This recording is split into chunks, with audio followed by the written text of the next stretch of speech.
We interrupt this program to bring you an important Wayfair message. Wayfair's got style tips for every home. This is Nicole Byer, helping you make those rooms flyer. Today's style tip: when it comes to making a statement, treat bold patterns like neutrals. Go wild! Like an untamed animal print area rug under a rustic farmhouse table from Wayfair.com.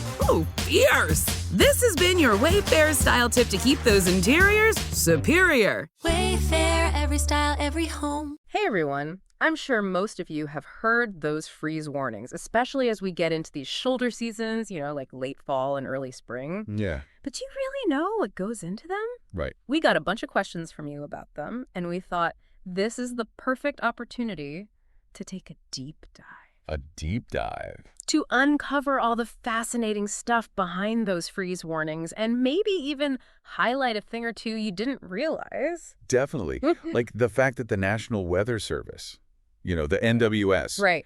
they have a super precise definition of what actually triggers one of those warnings. Yeah, fill us in. What is it? What is it about? Okay, so it's not just any old freeze. Mm-hmm. Like it's got to be a situation where they're forecasting those air temperatures, the ones we all feel, Right. to drop down to 32 degrees Fahrenheit or even lower, which, and here's the kicker, is 0 degrees Celsius. For those of you who use that, Right. but importantly, it's all about timing. This is going to be happening during what they call the growing season. You know that time when those more delicate plants are actually, doing their thing. Out there, vulnerable. Vulnerable, exactly. Because that 32-degree mark, that's like the point of no return. You hit that, and things can start getting really dicey for those plants. So it's not just about like any random frost in the middle of winter. It's got to be when those plants are actually actively growing. Yeah, when they're at their most vulnerable. Right. And this is super interesting. Okay. So the local NWS offices, they have a little wiggle room, so to speak. Wiggle room. Yeah, like sure, 32 degrees is that general, hey, pay attention number, but they don't just blindly issue a warning if it dips there for like 5 minutes. Okay. They actually consider how long that cold's going to hang around. Ah, so duration matters. It totally does. And get this, they even think about the types of crops that are, common in their area. So specific plants? Absolutely.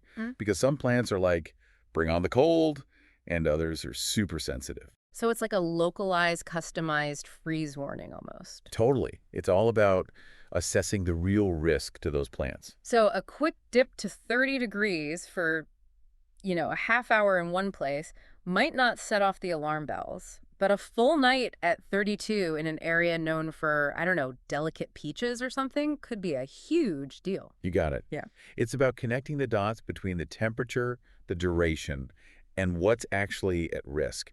And thinking about it, these warnings, they're most frequent during those tricky transition times. Yeah, you're right. Like late fall when winter's about to pounce. Exactly. And in some places, it's all winter long. Right. And then, of course, early spring when everything's just starting to pop up again. When that surprise frost hits and you're like, no. It could be devastating to your garden. That's when those really frigid, dry air masses from the Arctic, way up north, Yeah. they decide to take a trip south. Bringing the cold with them. Big time.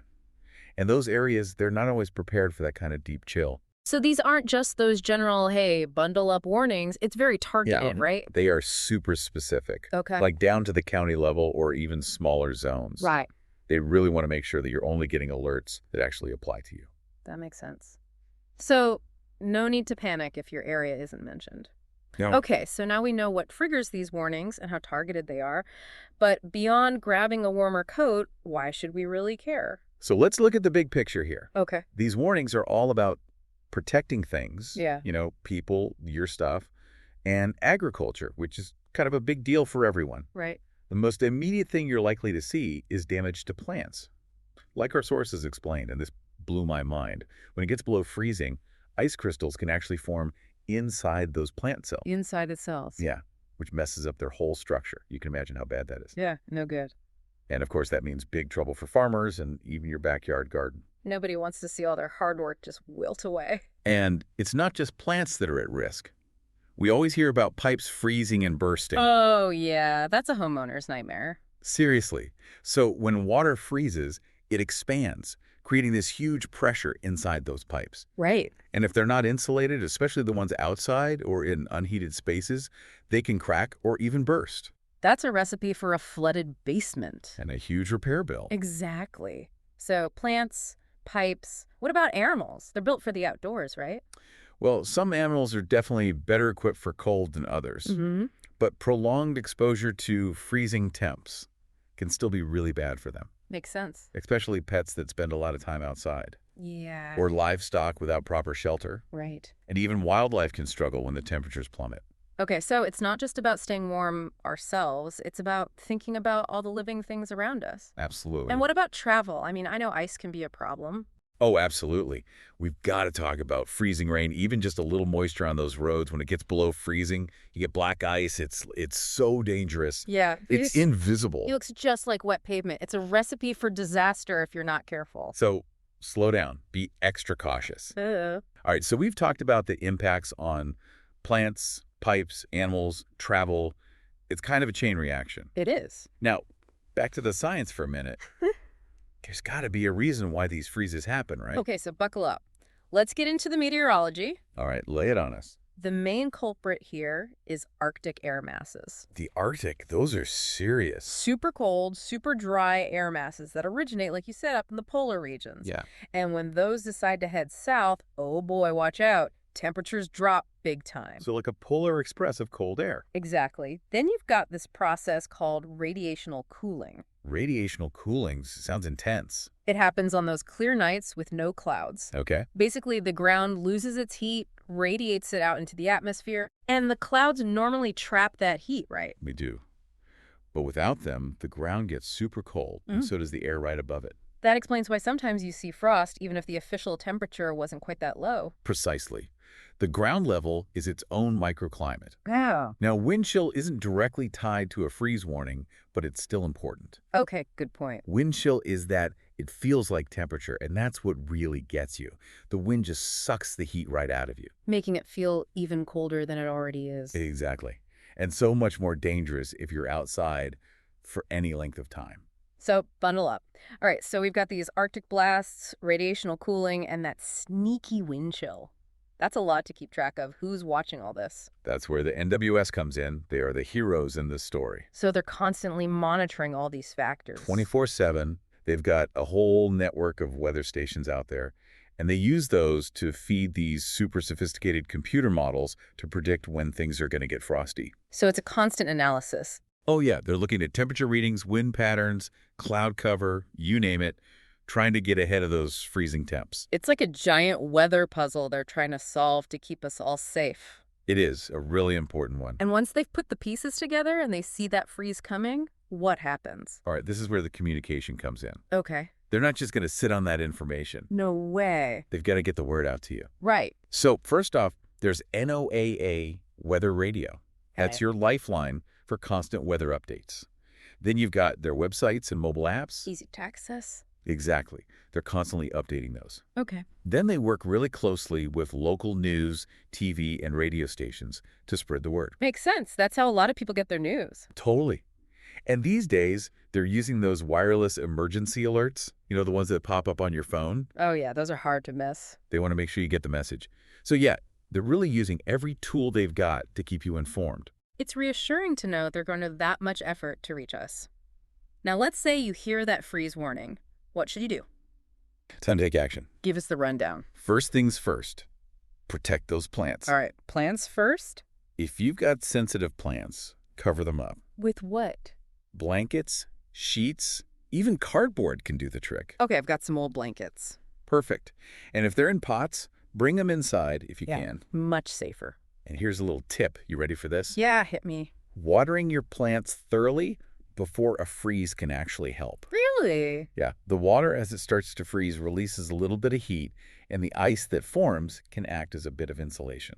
That's pretty clever. Okay, what about my house? Okay, so pipes are the big one here. Yeah. Insulate any exposed pipes. You have the ones on those outside walls or in cold spaces like the basement or crawl space. Okay, got it. Another trick, let your faucets drip a little bit.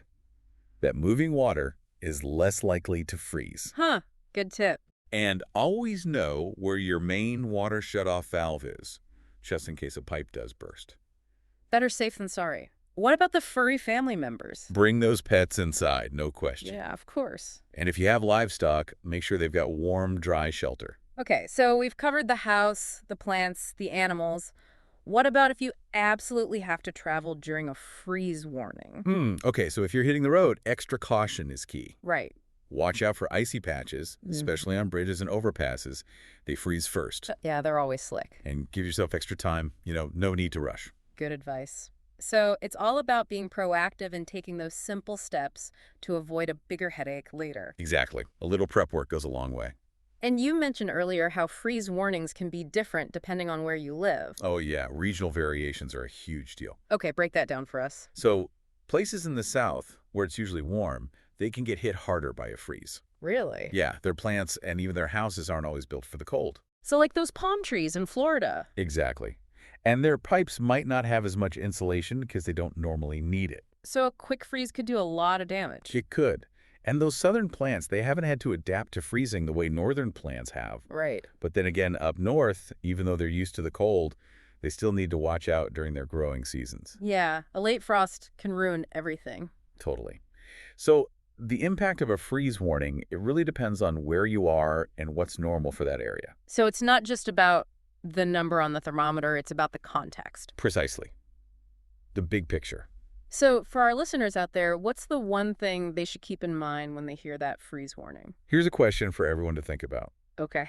With all the weird weather we've been seeing, all the changes, how's that going to affect those freeze warnings in the future? Yeah, that's a good point. Will they be as predictable?